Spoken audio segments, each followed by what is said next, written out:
Hey, race fans, Alex Weaver here in my living room in Charlotte, North Carolina. Welcome into the world of eNASCAR. We have a really exciting show for you guys today. We're going to have William Byron, who won the latest Pro Invitational Series race from virtual Bristol Motor Speedway, join us. He is a team owner in the iRacing Coca-Cola Series. We're also going to have ex-NFL superstar and another team owner, Kyle Long, join us so he can talk about that series as well.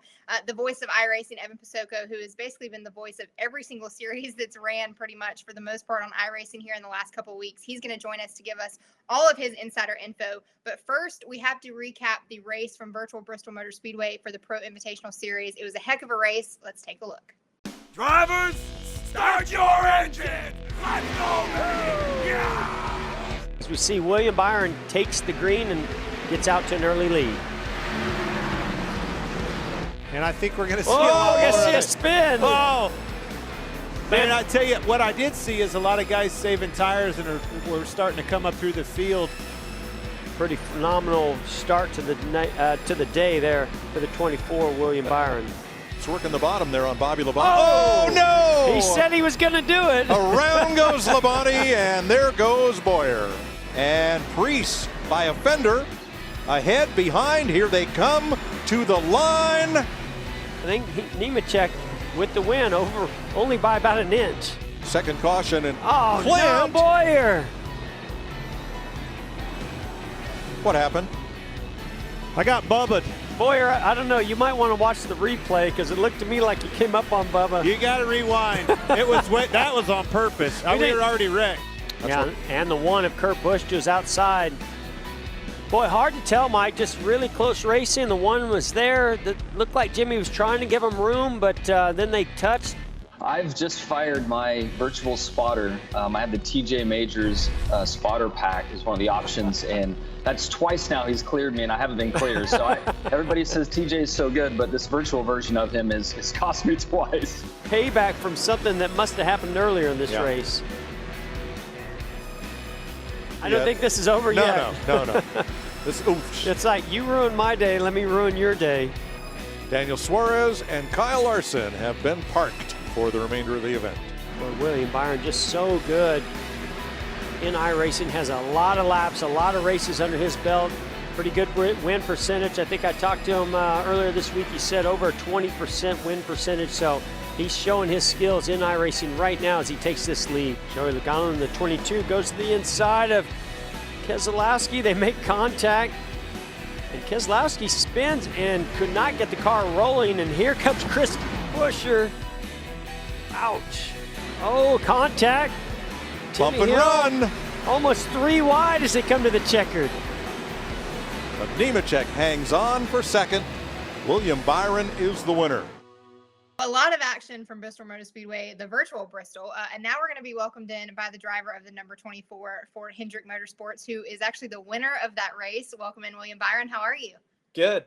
Thanks for having me. It's been a fun week. I've just I haven't really done a lot of iRacing, so just been watching some. It's going to be pretty cool.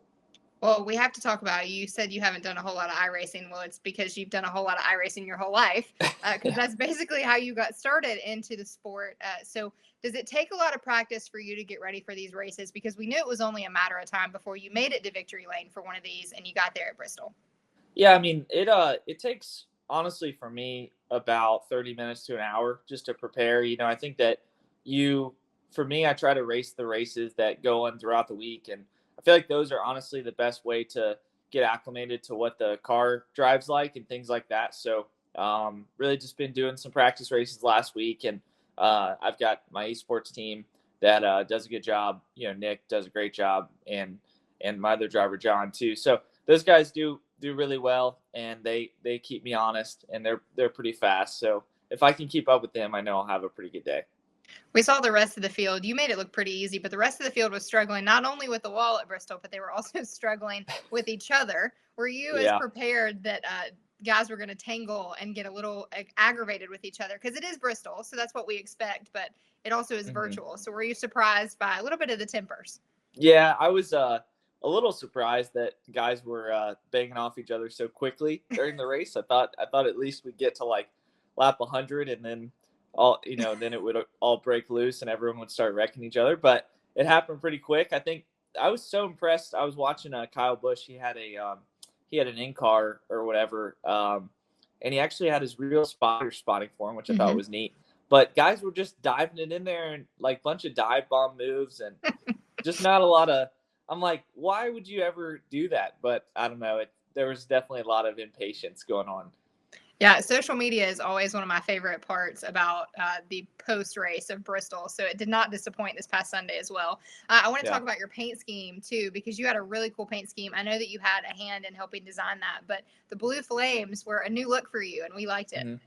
Yeah, it was really cool. I mean, I really liked the paint scheme. I honestly didn't really know where that idea in my head kind of originated from, but I think being a Panthers fan in Charlotte, it honestly might have had something to do with it. So it was a cool scheme. I hope that we can run that sometime soon. It'd be really nice to run it at Bristol, honestly, in the real Cup car, because I think that the look of it is, pretty cool for a night race or something. So we'll see where it goes. But right now we've got a new design coming for the next week at Richmond. Got a fan designing that. So I'm interested to see how that turns out. I think it's gonna be neat to have the fans involved in it. I've always liked doing some different designs and incorporating the fans. I think is a good idea. Well, not just having the fans involved with the paint schemes, but the fans have been really appreciative that we get some racing on Sundays with this Pro Invitational Series. So let's look ahead to the upcoming weeks. That we have this weekend off, but just allowing you guys to still be able to drive and to race and have some friendly competition, and also bring this to the fans. Getting involved in the Pro Invitational Series, what's that meant to you as a driver to be able to bring some normalcy and some entertainment back to fans that are quarantined across the country? Yeah, it's special. I think that our sport is different than any other sport in that aspect. I think we can really use this as a platform. The debate is whether or not it's realistic, and honestly, I feel like it is 80% there. There's definitely that 20% or whatever, 30% that is not going to be realistic with the fear factor of hitting a wall at 180 miles an hour and things like that. But you can treat it as realistic as you want to. And the physics of the cars and the way that they drive around the track is very, very close. I mean, within a few percent. So I think it's a great avenue that we have to promote racing. Really do what we want with it, make it fun, make it exciting. Do some different things to show our personality as drivers. I think that's really what I've seen, is being able to run some different paint schemes and have Twitch streams of us driving. I've gotten so many comments from people about, hey, I've never noticed that you run with your tongue out or your mouth open, and I look like an idiot when I drive, but nobody's ever seen that because we always have a helmet on. So it gives us a chance to really, for people to see our faces when we're focused. Yeah, we talked about this earlier in the week when I spoke with you after your win. I'm just glad you're not one of those that drives barefoot, because we're not even going to get started on how weird that is. But we also seen the Pro Invitational Series on Sunday, but there's also different series that run throughout the week on iRacing. You're a team owner in one of those series for the iRacing Coca-Cola Series. What does it mean to be a team owner, and how much have you leaned on your drivers who are iRacing every single week for these Pro Invitational Series races? Yeah, I've leaned on them a tremendous amount. I think that they have a lot of talent in iRacing. They've done that for a long time. John was actually an engineer at Chip Ganassi Racing a couple of years ago, and then Nick's raced on there. I think he's got like the third most wins in the Pro Series, or in the Coke Series. But so that's really cool. I think those guys have a lot of good qualities, and honestly, I'm learning some things from them that I'll try to apply to my real racing. Rarely ever do you get to talk to other race car drivers about how they drive their car. And luckily I have people that are on my side that are actually going to give me legit information and not, kind of beat around the bush like we do as drivers if we're talking to another driver. So it's great to have that kind of open notebook for the first time with another race car driver. And I feel like it's helping me. I know Mr. H is your Hendrick Motorsports team owner, and he's very competitive. So I think he might take you guys out to get a win for himself. So would you take John and Nick out to get a win in the iRacing Series? It would be weird, but for sure I'd have to do it. I learned from Timmy Hill, man. He taught me the bump and run, so I used it on Parker Kligerman the other night, and hopefully if I have to again, it's a good move. It's definitely it's been around for a long time. Yeah, I wasn't going to bring up the boot scoot and buggy, but you brought it up. So good to get that out of the way that water's under the bridge now for that one. Yeah. Yeah. All right, for sure. William, congratulations on the win. Good luck, and we look forward to seeing you on the virtual track and in the real track soon. Yeah, sounds good. Thanks, guys. From one team owner to another in the Coca-Cola iRacing series, I'm now going to welcome in ex-NFL superstar Kyle Long, but he's now a team owner in the iRacing series. So, Kyle, I want to talk about your involvement because going from football to iRacing is a little bit different. So how did you get involved in iRacing? Well, the first thing, Alex, is saying thank you for having me on here. And I got to say, getting into iRacing, you need to have a lot of time on your hands. And when I got out of football permanently, it became a thing where I can just say, hey, I'm going to allot this many hours a day and I'm going to practice my butt off. So iRacing, I got into when I was injured in 2015, 2016, and I couldn't really walk much. I was on a scooter. So I started playing with a controller and I advanced to a wheel. And now I have a full simulator set up. You don't need all that, but I love it. And it's been a great way to spend my time. Well, you've now gone from the Chicago Bears to now you wearing Mode Motorsports gear. So that's also different. But I want to talk about just being a team owner and the guys that you have driving for your team as a whole. What's it like working with those guys and, amping up that iRacing program? It's been an incredible experience getting to acknowledge and get to know some of these drivers that have made a name for themselves for years and years and years in the digital realm. You see some of these guys have crossover in the real world as well. Phil Diaz, Jake Nichols, two of our drivers, are two drivers for the Coca-Cola NASCAR iRacing series. We've got drivers in the Outlaw series as well as some Road to Pro guys. But it's been fun. It's been a learning experience the whole way, and it's been very humbling. Yeah, I'm sure that's much different than being on the 50-yard line for a football field. But your personal You have iRacing, no idea. Yeah, I can imagine. So your personal iRacing experience, however, though, I want to know what your sim looks like. Just walk us through what your own personal iRacing. Are you any good? I mean, I'm kind of middle of the road. I'm getting better. I will say that I'm learning a great deal from being around on-track guys like Bobby Labonte, guys like Dale Jr., drivers who would sneak up on you because they're spotters like TJ Majors. These guys are teaching me a great deal about the sim and the sport, and I want to have a respect for it because, if you pee in the pool, you're not going to get invited back to the barbecue, are you? That's right. I've seen some of your Twitch content. You like to live stream on Twitch a lot, and you're entertaining. So I knew that you were good before I asked that question, but I was just going to see your answer first. There you go. You came prepared. The Pro Invitational Series, however, we're now racing with regular Cup Series drivers on Sunday, and I want to know, have you been watching those, and what's been the most exciting part, other than just having some normalcy and bringing some racing back to fans on Sunday? What's been the most exciting part about that series? Well, as you mentioned earlier, my involvement with Mode Motorsports, my partial ownership, really leads me to watch a lot of these races and try to get as much exposure as I can for our team and also for iRacing. But in terms of the driving, the racing, I would say just seeing Dale Jr. on track has been incredible for me. And for the sport, I think it's great for NASCAR and iRacing. So it just works well. Unfortunately, it comes in these tough circumstances, but it's a great way to spend our time. All right, Kyle, well, if you don't mind, I'm going to bring in one of my friends and the voice of iRacing, Evan Posocco, who's going to give us all the information on this whole entire week of eNASCAR because there's a lot to digest. So, Evan, welcome in. How are you in Vegas, my friend? It's good. We're doing good out here, doing our best to social distance and stay at home. And hope everybody that tuned in is staying safe and staying home. And if you're looking for, you mentioned racing action, there's been a ton of that in the space these last 2 weeks. It's been fun talking about it. And thanks for having me for another week. Yeah, we're happy for you to be here. I want to talk about let's talk about the World of Outlaw series because we've had a lot of action coming up. We had 2 winners from Wednesday night. So let's talk through that race.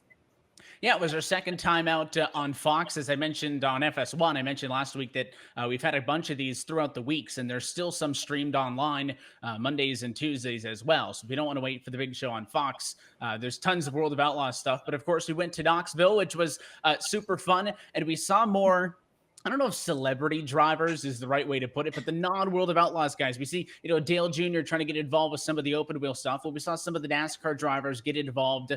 A lot of those drivers have that kind of dirt background. We saw guys like Juan Pablo Montoya in that race, Bubba Wallace, Austin Dillon, everybody trying to get involved. They weren't able to get to victory lane. It was still the dirt guys who were kind of on top of it all.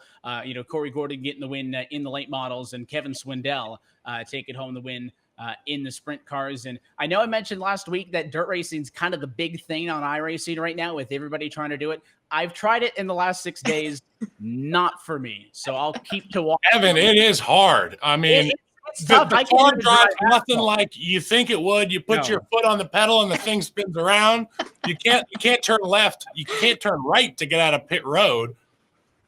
That's why the wheel's not on the desk this week. It was on the desk last week. I tried, so we'll leave it to the pros. Yeah, Kyle, I was just about to ask when we were going to see you on some dirt, but it sounds like we might not.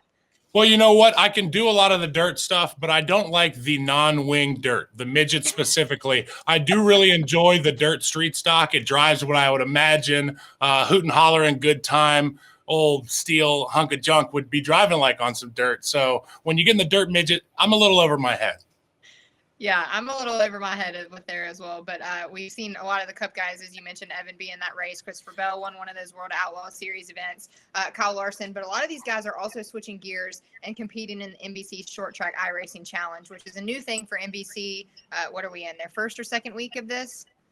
Yeah, we just wrapped up our first week yesterday in the finale at Martinsville. We've been kind of racing all week. On Monday, we started at Rockingham, which I don't know if it's really a short track, but it's a track that everybody loves. So we got that in there.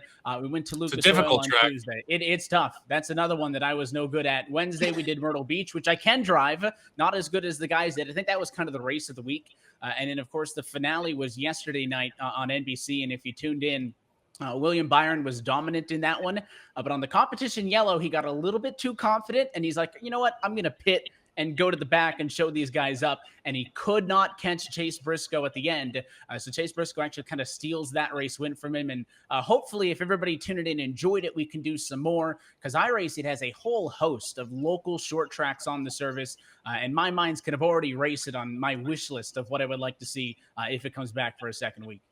Yeah, there's not much better than the short track racing, especially on the service. People love to watch it on TV, but there's nothing better than to be able to get behind the wheel and try to bully somebody, or maybe get bullied yourself off the track. It's only going to get worse. If you let these guys keep going at it, they're going to get serious. And like I said, even with the pro stuff on the weekends, when they get into it, these guys get into it. It's no longer, week one out at Homestead for the Pro Invitational. We're having fun. I mean, these guys are serious, and I think we're starting to fracture some real-life relationships. I know Clint Boyer said on the broadcast, he hopes all of this carries over to real life because he's just kind of watching the fireworks. Yeah, would it be bad if I said that I wish that it all carried over too? In that first race, I'm in the same boat. The one that we're back racing in real life. I can't wait for everybody to be irritated at each other because of iRacing, because that will make my day. One that is close and near and dear to both of you guys' hearts is the Coca-Cola iRacing series. Evan, you're the voice of that. Kyle, you have a team, races in that series as well. So let's talk about what happened, because they were racing at Bristol on Tuesday. Yeah, and those were the pros. So we, when the pros had 11 yellows at Bristol, we kind of knew for the Pro Invitational Series there was going to be some wrecks. And listen, it is such a difficult racetrack in real life, but on iRacing, it is one of the most difficult tracks to ride the high line, to be right up on the fence, really difficult to pass. And it was still an exciting race. Of course, we saw Ryan Luza get a second straight win. So Kyle, I know you would have preferred if it was one of the Mode Motorsports cars in victory lanes. Ryan Luza wins a lot. He does. He does. Second win of the year, 2 in a row. I went through the numbers last week. He's good. But now we continue with that theme, because this upcoming Tuesday, we're going to be at another short track in Richmond, which is going to be a ton of fun. Yeah, Richmond's a great track. I'm looking forward to getting on there myself. I like to get in there to kind of understand the situations that the drivers are going to be in when we're watching it, when your voice is narrating this beautiful piece of art we get to enjoy. And so when I'm watching the race, I kind of have an understanding of, oh, that's a dive bomb, or he's loose, he entered a little bit high, or we've got a great run here. That's what we like to watch on our end, but it's an enjoyment factor for every fan alike. And one of my favorite things, by the way, to do right before our broadcasts is when the drivers are warming up, I'll actually get my wheel set up and I'll go and turn laps with them. And thankfully for them, they can't see me on track when I'm test driving. And they are just blowing me out off of the corner. They're driving it in way harder than I can. So I feel bad sometimes when somebody moves up a half a lane and wrecks somebody, and you have to be critical on the broadcast. But it's a really fun racetrack. I'll probably be doing a lot of racing there on the sim as well this week. But certainly Tuesday, like I mentioned earlier, we leave it to the pros. Hope that everybody tunes in at 9 Eastern. Well, we heard Kyle and Evan talk about the pros are on Tuesday night, but the Pro Invitational Series, those Cup Series drivers can also use that reference in the Coca-Cola iRacing Series to get ready for their races on Sunday. We are off this weekend, however, but don't worry, we'll be back in Richmond, and we have all of your fantasy needs with the Finish Line app. NASCAR announced a slate of new fantasy and prop betting offerings on the eNASCAR iRacing.com Pro Invitational Series, created courtesy of NASCAR's official gaming partner, Penn Interactive. The Finish Line app is being relaunched to include eNASCAR contests, and the newly relaunched eNASCAR Finish Line mobile game is available now across iOS and Android phones and tablets, and can be downloaded on the App Store and Google Play Store. Players can win a $5,000 jackpot by accurately predicting the top 2 finishers and the highest finishers across 6 different groupings of 4 drivers. So we saw all of that action from last week. Now would be a good time because there is no Pro Invitational Series this weekend, as I mentioned earlier. We have a little bit of a break. So let's take a look back because we've had 3 races now in that series, and it seems like a good time to reflect on some of our favorite moments of the year. What do you guys think? It's been a ton of fun. I think that it's just getting started, but I've got a couple of ideas swirling around in my head. All right, Kyle, I'm going to put you on the hot seat with Evan too. But first up, let's go to our favorite wreck of the Pro Invitational Series. There's a lot to choose from. There's been so many. What's your best e-wreck?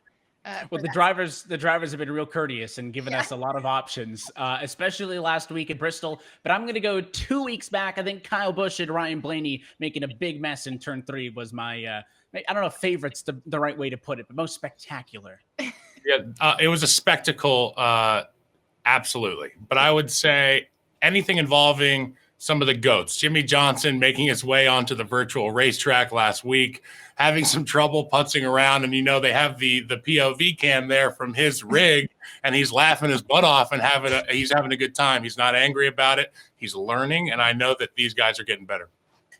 I mentioned that on one of these shows before about how it was a good thing Jimmy Johnson won his 7 championships on a real track and not the virtual one. All right, next up, we have the best E-move. So I have to go all the way back to the first race with Denny Hamlin, waiting to the last lap. But it's not like he sat and waited on Junior to turn 4. He was digging the whole time. But to make that move to the outside, and I think he came off the wall just a little bit to pinch Junior down. It sent the 8 car off it into the grass. He knew what he was doing. That was a savvy move. And it was another great thing to see for iRacing and for NASCAR in that first week. Truly high competition at the front of the field, guys like Denny Hamlin and Dale Jr. competing. Now, I'd say my move of the season so far has been Bubba Wallace, Alt F4, quitting out of his sim when his buddy Boyer got into him. He was a dart with no feathers there on track last week. We both sim raced. Neither of us have ever done that, right? Absolutely not. Not once. Yeah, Clint Boyer said that he got bubbaed, but I think Bubba got bubbaed by quitting the game. There's also they both got iRacing. Yeah, there's also been a lot to choose from as far as scanner sounds go, because we've had the privilege of hearing these guys in their sims for every single race, which has been a lot of fun for the fans at home. So what's the best scanner sound? For the Pro Invitational, since we can't count the NBC Short Track Challenge, because I think that series with the live driver audio with Letarte and Rick Allen in the booth messing with them while the race was happening was fun. But my pick then would 100% be Garrett Smithley, kind of understanding the repercussions of wrecking Dale Jr. Yeah, you don't go after Junior without repercussions. Absolutely. I'd like to say a guy I'd love to tune into every week on Radioactive in the real world is Kyle Busch, and we had some good stuff that I think we're going to be able to hear pretty soon. Well, funny that both of you guys mentioned those two, because I picked those as my 2 favorites as well. Let's roll those scanners. Oh no, Dale Jr. Appreciate it, Garrett. Oh, great. Junior's bad. Yeah, that was awful. It's not a good PR move to wreck Dale Jr. And crap, Chad. He's like, I'm sorry, man. I got tight. I told him to eat his turd. Oh, Kyle Busch gets turned off of turn 4. Dive bombs are dummy. Well, I'll tell you what, I think I chose the Garrett Smithley and Dale Jr. clip because it was kind of funny with the sim. If you told me that Kyle Busch clip was from a race weekend, I would have believed you. Yeah, absolutely. And Kyle Busch is starting to care, so watch out, rest of the field. Yeah, I'm pretty sure that Bristol scanner sound from Kyle was actually his real life Bristol scanner sound because there was no difference. You'd convince me. All right. Well, Evan, we've done this every week in the world of eNASCAR here for the power rankings, but now I'm going to put Kyle on the spot a little bit. Kyle, I want your power rankings a little later. So, Evan, let's get who you think is the top 5 heading into this upcoming week. And I don't want to sound like a broken record, I promise. But when you ask me who is number 1, the answer is always going to be William Byron. And he finally got that win at Bristol. I'm sorry he stays at number 1. But kind of like we thought in those first few weeks, the gap is closing to some of these other drivers. So I think Timmy Hill's still my number 2. He's up there and he's been really good. But Ryan Preece has actually really impressed me with the NBC stuff this week. He put in hundreds of laps of practice. He's a short track guy headed into Richmond. I'd give him a little bit of a bump. So I would have put him to my number 3. Denny Hamlin's still floating around at number 4, obviously a big sim racer. And it was close for me between Parker Kligerman and Landon Castle, but I would have Landon my number 5 spot. I'd give it to Chase Briscoe if he was locked into the main show because he's somebody else who has been real good, but he may be racing in some Saturday Night Thunder stuff coming up. So I'll have Landon Castle as my 5.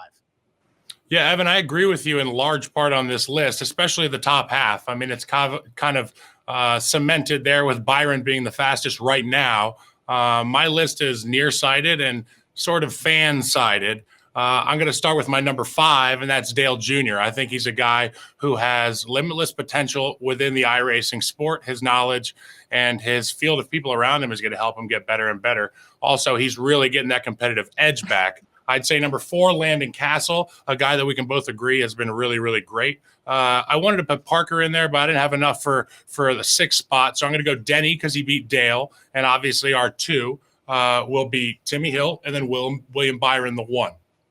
Amazing that you guys picked the latest winner as your number 1. Come on, guys. Like I said, this is not like a fantasy where I'm trying to give you a value pick. If you're going to ask me who the best driver is, it's the 24. That's the and Evan, I can really come to bat for you here because having done a few of these Pro-Am races, I've been on track in practice with William Byron, and I look around and it's like that scene from Talladega. Are those the other cars? It's William Byron on track. Yeah, he's not Pro Invitational fast. He's just fast. I mean, he practices with a lot of the Coca-Cola Series drivers and runs up front with them. So he's not just relatively fast. He's really good. Yeah, I agree with both of you. Just giving you both a hard time because it was an easy pick. But William Byron, the 24, has looked fast. It was only a matter of time before he made it to victory lane. All right, guys, we have to close the show, unfortunately. I could talk to you guys all day, but let's get some final thoughts. Evan, you want to go first? Yeah, it's been a crazy few weeks. That's only going to continue. I think that with some of the emotions getting brought up at Bristol, though, this past weekend, I think our pro drivers are going to enjoy a week off. Hopefully, as well, what we saw with Bristol is we had some Saturday Night Thunder with those Xfinity and truck guys getting to race as well. So hopefully they get that opportunity, and we have more than just one race next weekend to bring to you. Yeah, Evan, there's so much good going on within the iRacing community, and obviously it's in strange times, but I think it's great for NASCAR. The involvement, the fans moving into the virtual realm is great. I think the drivers taking this thing seriously, which they once scoffed at, and now they enjoy so wholeheartedly, like I did at one time, and now I enjoy it. It's something we can all look forward to. Make sure you guys tune in and follow the right things on Twitter and iRacing on Twitch so you can have access to watching and listening to guys like Evan explain to you the beauty of this sport in the digital realm. Kyle, you had a visitor back behind you. It looked like Denny Hamlin creeping up on Junior there for a second. Hey, I got my Bowie knife right here on my belt, so I'm ready for anything, baby. All right. Well, Kyle, I appreciate you joining us. This has been a lot of fun. Guys, don't forget that the Pro Invitational Series does have an off week, but we are back with some short track racing at Richmond the following week.